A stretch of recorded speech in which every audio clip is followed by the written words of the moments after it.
Good evening, my dear student. This is your Kuldeep sir, and you are watching your favorite YouTube channel LSD English Classes. प्यारे दोस्त, आज मैं फिर से आप लोगों के लिए एक बहुत अच्छा स्पीकिंग का देखो, पहले तो मैं बताऊं आपके लिए एक बहुत अच्छा स्पीकिंग का फ्रेज लेके आया हूं। आपका स्पोकन क्लास का आज वीडियो नंबर 3 है। मैं आपको ऑलरेडी ये जो सीरीज दे रहा हूं ना, क्योंकि ग्रामर तो बहुत पढ़ा दी, अब आपको थोड़ा सा स्पीकिंग भी सिखाना है, तो एक स्पीकिंग का मैं एक पूरा सीरीज ही दे रहा हूं आपको। तो ये वीडियो नंबर 3 है और आज का हमारा जो फ्रेज है डू एवर, बहुत मस्त है। इसका मतलब है कभी तो। अब देखो कैसे कभी तो समय पर आ जाया करो। तो देखते हैं क्या है कि देखो डू एवर का यूज करना है, तो आपने लगाया पहले डू एवर। अब डू एवर लगाने के बाद में फिर आपको लगाना क्या है, वीवर लगाना है। क्लियर? लास्ट वीडियो में मैंने बताया था डू आएगा तो एक्शन वर्ब आएगी। क्लियर? उसके बाद में फिर आप लगा दो अदर वर्ड, जो आपका मन हो, जैसा आपका दिल करे। तो अब आपको जैसे पहला सेंटेंस है कभी तो समय पर आ जाया करो, तो आपने बनाया क्या, सबसे पहला डू एवर आ जाया करो, तो do ever come on time, sorry do ever come on time. उसके बाद कभी तो मेरी बात सुन लिया करो, तो दूसरा सेंटेंस है आपका डू एवर सुन लिया करो, तो listen LISTEN listen to me. अब कभी तो मेरी बात सुन लिया करो, do ever listen to me. इसके बाद में है अगला है कभी तो मुझसे बात कर लिया करो, तो दूसरा सेंटेंस है, तीसरा है आपका do ever talk to me. अब देखो क्या होता है ना, एक बात समझने का, जैसे किसी से कहा मुझसे बात कर लिया करो, तो टॉक टू मी। दो लोग आपस में बैठे हुए हैं, तो आपको ये कहना है मुझसे बात करो, तो ऐसी कंडीशन में आप यहाँ पर विद का यूज करें, अच्छा होता है। जैसे दो लोग बैठे हैं, तो आपने कहा मुझसे बात करो, तो मुझसे बात करो ऐसी कंडीशन में आपको आप लगाओ टॉक विद मी, बहुत अच्छा होता है। और वैसे नॉर्मली कंडीशन में टॉक टू मी लगा दो, कोई टेंशन नहीं। कभी तो हंस लिया करो, तो अगला चौथा सेंटेंस है आपका do ever laugh, do ever laugh LAUGH। अब कभी हंस लिया करो, वीप लगा दो, रो लिया करो। कभी जो आपका डू एवर ईट, कभी तो खा लिया करो, डू एवर ड्रिंक टी, कभी तो चाय पी लिया करो, डू एवर ड्रिंक मिल्क, कभी तो दूध पी लिया करो, डू एवर ड्रिंक कॉफी, कभी तो कॉफी पी लिया करो। क्लियर? देखो बहुत मस्त है सेंटेंस, तो आप इनको यूज करना, मजा आ जाएगा। अगला है पांचवा, तो कभी तो मुझे फोन कर लिया करो, तो आपने क्या लिखा, डू एवर CALL कॉल मी, कभी तो मुझे कॉल कर लिया करो। उसके बाद कभी तो मेरे घर आ जाया करो। तो छठा है डू एवर मेरे घर आ जाया करो, कम टू माई हाउस। अब देखो बेटा, कम टू माई हाउस, अगर यहां पर आपको ये लगाना है, देखो अगर होम लगाना है तो टू माई ऐसा नहीं लगेगा, फिर आप कम होम, लेकिन इसको लिखने से अच्छा है ये लिखना, क्योंकि देखो एक वर्ड होता है HOME होम, इससे पहले आप कभी टू नहीं लगा सकते, इससे पहले आप कभी माई नहीं लगा सकते। क्लियर? तो आपको कम टू माई, तो सीधे से लिख दो कम टू माई हाउस।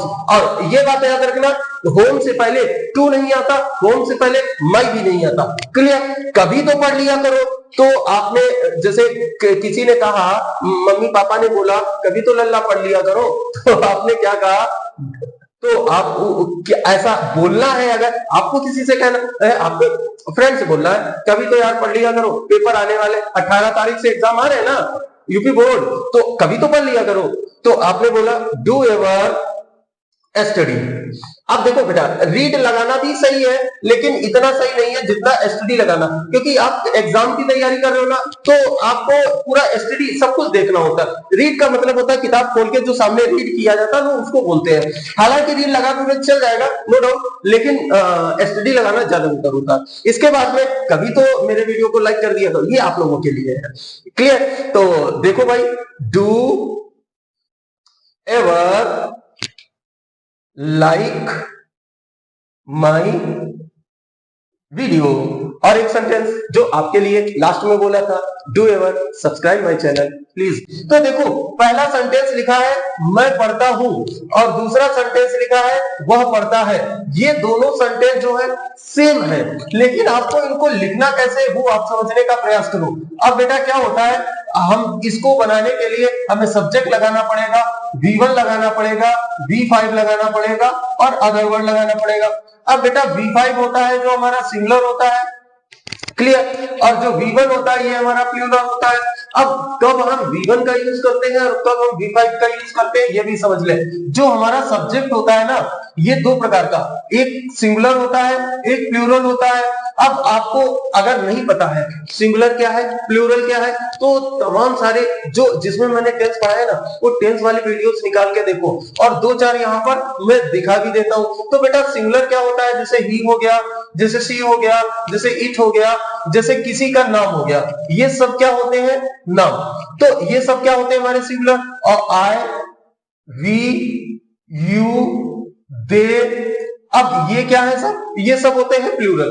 तो जिनके साथ जो सिंगुलर होते हैं इन सब के साथ में V5 लगता है, मतलब उसके अंत में या तो यस लगा होगा या तो ES लगा होगा या तो IES। तो जो सिंगुलर सब्जेक्ट उनके साथ V5 और जो प्लूरल सब्जेक्ट उनके साथ V1। क्लियर? इतना समझ गया? तो अब हमें इसमें क्या लगाना है, V1 और V5। तो मैं पढ़ता हूं तो हो जाएगा बेटा आई रीड, और वह पढ़ता है, सब्जेक्ट हुआ सिंगुलर, तो आप क्या लगाओगे, ही रीड्स। क्लियर? इतना समझ गए? और आशा करता हूं इतना तो आप जानते ही होंगे। इसके बाद में अब अगला सेंटेंस, ये आपके लिए बहुत ही इंपॉर्टेंट है, मैं पढ़ता तो हूं। अब ये सेंटेंस, ऐसे सेंटेंस होते हैं ना जिसमें तो लगा होता है, उन्हें एम्फैटिक सेंटेंस कहते हैं। मतलब जब आप अपनी बात को किसी पर जोर दे के कह रहे हो कि ऐसा करो तो ऐसी कंडीशन में हम उनको एम्फैटिक सेंटेंस को बोले जाते हैं, और इनको बनाने के लिए खास स्ट्रक्चर का भी यूज किया जाता है। जो सब्जेक्ट लगाओगे आप, और फिर उसके साथ में डू लगाओगे या तो आप डज लगाओगे, और उसके बाद में V1। देखो ये स्पेशल है बेटा, कतई स्पेशल है, क्योंकि डू डज के बाद अगर नॉट ना हो तो V1 आता ही नहीं है। समझ रहे हो ना? अब लेकिन यहां पर आया है तो इसका मतलब ये कुछ ना कुछ स्पेशल होगा। समझ रहे हो? तो स्पेशल होगा, इसका मतलब ये है कि ये सेंटेंस एम्फेटिक सेंटेंस कहलाते हैं। समझ? तो मैं पढ़ता तो हूं, तो आप बनाओगे क्या, आई डू रीड। तुम पढ़ते तो हो, यू डू रीड। वह पढ़ता तो, ही डज रीड। मैं चाय पीता तो हूं, आई डू ड्रिंक टी। तो ऐसे सेंटेंस आप बनाओगे। अब जैसे पिताजी ने कहा तुम पढ़ते नहीं हो नालायक, तो आपने क्या कहा, मैं पढ़ता तो हूं, तो आई डू रीड। समझ पा रहे हो ना? अच्छा, वह खेलता रहता है। कुछ बच्चे होते हैं जो दिन भर खेलते ही रहते हैं, तो वह खेलता रहता है, मतलब उसके पास खेलने के अलावा कोई काम नहीं है। तो इसको बनाओगे कैसे, तो आप सब्जेक्ट लगाओगे डू, या आप डज का यूज करोगे। उसके बाद में लगेगा नथिंग। नथिंग क्यों लगेगा, क्योंकि सब्जेक्ट लगाया, डू डज लगाया। फिर सब्जेक्ट V1 होगा, सब्जेक्ट का प्लूरल होगा तो डू लगेगा, सब्जेक्ट का सिंगुलर होगा तो डज लगेगा। ना जाते हो नथिंग, और नथिंग के साथ में आपने लगा दिया क्या, बट। तो नथिंग बट मतलब कुछ नहीं करता है। अब क्या करता है समझने का प्रयास करो। तो वह खेलता रहता, तो ही डज नथिंग बट, और इसके बाद में लगा दो प्ले, और कुछ भी अदर वर्ड्स हो तो लगा दो, ना हो तो कोई बात नहीं। तो he does nothing but play, तो आपने क्या बनाया इसे, he does nothing but play. तो क्लियर हो रहा है ना बेटा? अब इसके अलावा अगर आपको कुछ और भी जो टॉपिक आपको इंग्लिश का चाहिए आप उससे रहना। लेकिन अभी क्या है, अभी जो मैं पढ़ा रहा हूं वो उस पर कंसंट्रेट करो। तो तुम पढ़ने लगते हो, तो भैया लगते हो, लगते हो का मतलब क्या हुआ, स्टार्ट कर देते हो, शुरू कर देते हो। तो इसका मतलब यहां पर स्टार्ट या बिगिन। अब ये बेटा दो वर्ड है, स्टार्ट या बिगिन। तो अब आपको इनका मतलब क्या होगा, काम शुरू कर देना। तो भाई ऐसे ही तो ये सेंटेंस भी बना दो। तो सब्जेक्ट लगाओ, अब यहां का लगाना सब्जेक्ट के बाद में स्टार्ट नहीं आपका मन है तो बिगिन लगा दो, BGIN, बिगिन लगा दिया, क्लियर। और उसके बाद में फिर आपने लिख दिया बिफोर और लगा दिया क्या, अदर वर्ड। तो तुम पढ़ने लगते हो, you start reading, you start playing, he begins. हाँ, एक बात याद रखना बेटा, अगर सब्जेक्ट आपका सिंगुलर हो तो उसके इनके साथ में एस का यूज कर देना, इन दोनों। ही स्टार्ट्स रीडिंग, वो पढ़ना शुरू कर देता है। He starts, he begins reading, वह जो है पढ़ना शुरू कर देता है। यू स्टार्ट प्लेइंग, तुम खेलना शुरू कर देते हो। यू स्टार्ट ड्रिंकिंग टी, तुम चाय पीना शुरू कर देते हो। यू स्टार्ट ईटिंग फूड, तुम खाना खाना शुरू कर देते हो। क्लियर, समझ पा रहे हैं ना। अच्छा, अगला सेंटेंस है बेटा, ये भी आपके लिए बहुत ज्यादा इंपॉर्टेंट है, क्योंकि ये सबसे ज्यादा इंग्लिश में, सबसे ज्यादा हिंदी में आप दिन भर बोलते हो, मैं पढ़ने वाला हूँ, मैं खेलने वाला हूँ, मैं सोने वाला हूँ, मैं उठने वाला हूँ, मैं बैठने वाला हूँ, लेटने वाला हूँ, जागने वाला हूँ, जो टीवी देखने वाला हूँ। तो अब आप वाला वाली को बनाओगे कैसे, तो इसका ये भी होता है। तो ये क्या हुआ, मुझे पढ़ना है, मुझे खेलना है, मुझे सोना है, मुझे रोना है, मुझे हंसना, मुझे गाना है, खेलना कूदना, उठना बैठना जो है। अब आप इसको कैसे बनाओगे समझने का प्रयास करो। तो बेटा आपने यहां पे लगाया सब्जेक्ट, उसके बाद में फिर यहां पर लगाया इज, एम, आर। अब इज, एम, आर लगा दिया। अब इसके बाद में लगा हुआ टू, समझ पा रहे। और टू लगाने के जैसे ही टू लगाया, V1 लगाओ और अदर वर्ड्स लगा दो। इसका मतलब क्या हुआ, इसका मतलब होता है फ्यूचर एक्शन प्लान। बेटा जब हम कोई फ्यूचर में कोई एक्शन करने वाले होते हैं और उसका प्लान बना रहे होते हैं, तो ऐसी कंडीशन में इसे कहते हैं फ्यूचर एक्शन प्लान। जो काम करने वाले हो तो वो क्या हो गया, फ्यूचर एक्शन प्लान। तो अब इसको बनाओगे कैसे, तो लिखा क्या है, मुझे पढ़ना है, तो I am to read, I am to read. उसे खेलना है, he is to read, sorry play. उसे टीवी देखना है, he is to watch TV. Clear हुआ ना। अच्छा, अब क्या है, अब बेटा अगला सेंटेंस देखो, मैं पढ़ने वाला हूं। अब मैं यहां देखो, यहां पे केवल लिखा है वाला और यहां पे बढ़ा दिया क्या, ही। जैसे यहां मैं खेलता हूं, मैं पढ़ता हूं, और यहां पे क्या बढ़ा था, तो मतलब इसको एम्फसाइज किया गया था और इसमें ही जोड़कर इस पर भी जोर डाला जा रहा है, मैं पढ़ने ही वाला हूं। मतलब ये हो गया इमीडिएट एक्शन प्लान, जो काम तुरंत होने वाला हो। तो ऐसी कंडीशन में हम इस सेंटेंस को बनाते हैं, सब्जेक्ट लगाया, इज, एम, आर लगाया और उसके साथ में अबाउट टू का यूज करते हैं। तो बेटा अबाउट टू लगाने से क्या हो जाता है, ये सेंटेंस होता है इमीडिएट एक्शन को शो करता है। और V1 लगा दो, अदर वर्ड लगा दो। तो मैं पढ़ने ही वाला हूं, मतलब मैं पढ़ने ही जा रहा हूं। तो आप क्या बनाओगे, I am about to read. अब मैं I am about to read, he is about to play, वह खेलने ही वाला है। I am about to sleep, मैं सोने ही वाला हूं। I am about to watch movie, मैं मूवी देखने ही वाला हूं। तो अब आप जो काम करने वाले हो, मतलब ही करने वाले हो, तो ऐसी कंडीशन में आप इज, एम, आर के साथ अबाउट टू का यूज करें, तो ये सेंटेंस क्या हो जाएगा, मतलब जोर देके जो काम तुरंत आप करने वाले हो, तो ऐसे सेंटेंस हो जाएंगे।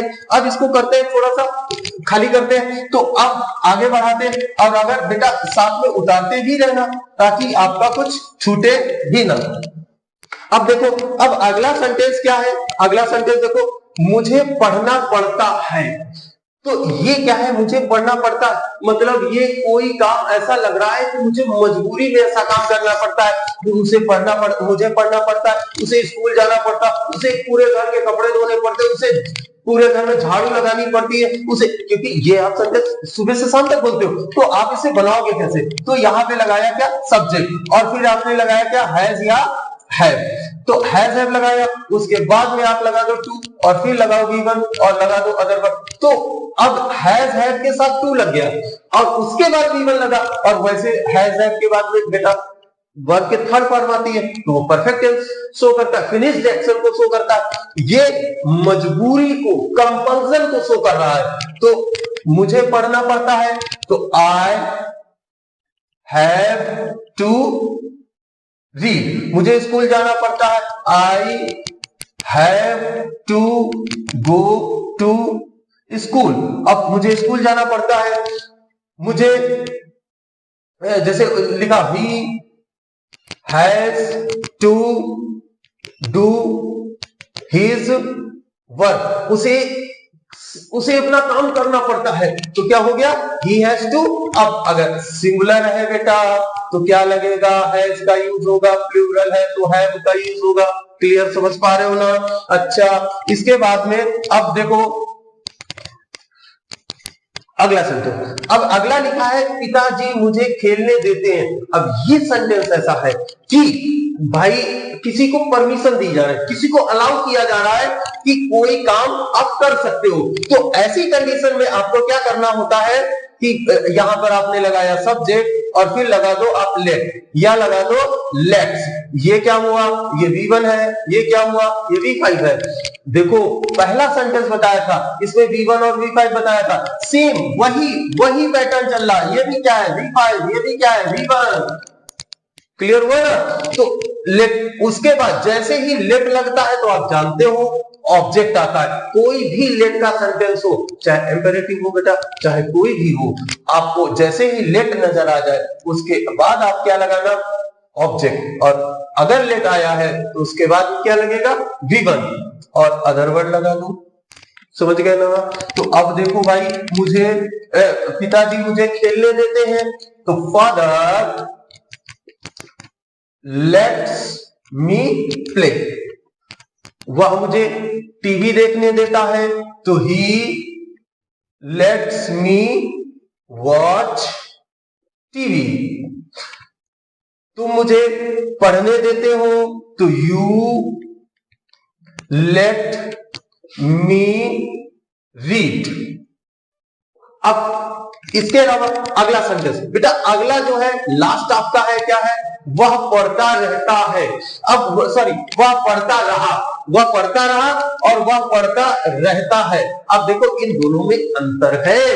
एक है वह ऐसा, इसके अलावा कोई काम नहीं किया उसने। भाई लिखा क्या है, डज नथिंग लगा था, नथिंग बट, मतलब वह खेलता रहता है, मतलब खेलने के अलावा कोई काम ही नहीं करता। और यहाँ पर वह पढ़ता रहा, मतलब कोई काम उसने करना जारी रखा। और जो काम जारी रहता है उसके लिए सब्जेक्ट लगाते हैं बेटा। फिर कीप या कीप्स लगाते हैं, कीप्स लगाते हैं। अब यहाँ पर तुम्हारा मन हो तो आप यहाँ पर गो या गोस का भी यूज कर सकते हो। और फिर लगाओ ऑन और लिखो V4 और अदर वर्ड। अब बेटा अदर वर्ड V4 क्या होता है, V4 का मतलब V1 में ing जोड़ देना, तो क्या कहलाएगा, क्या कहलाएगा, V4।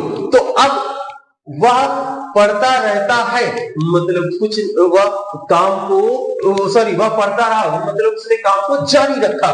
तो अब वह है तो आप क्या लगाओगे, ही, क्योंकि इसके साथ लगेगा V5। ये है आपका V1, तो ही कीप्स या गोज ऑन, और पढ़ना तो रीडिंग।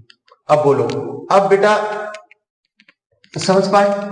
अगर कुछ न समझ में आया हो, कुछ जल्दबाजी में छूट गया हो, तो आप इनको देखना, इस वीडियो को एक बार नहीं, 2 बार नहीं, 10 बार, 50 बार, जितनी बार देखना। जब तक आप इनको सीख ना जाना तब तक आप इसको देखना, कॉपी कलम लेके इनको नोट भी करना।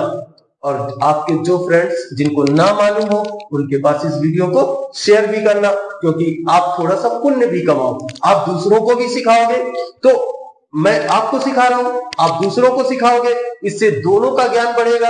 अपने भाई बहन जो भी हो सबको सिखाओ। तो मिलते हैं अगले वीडियो में।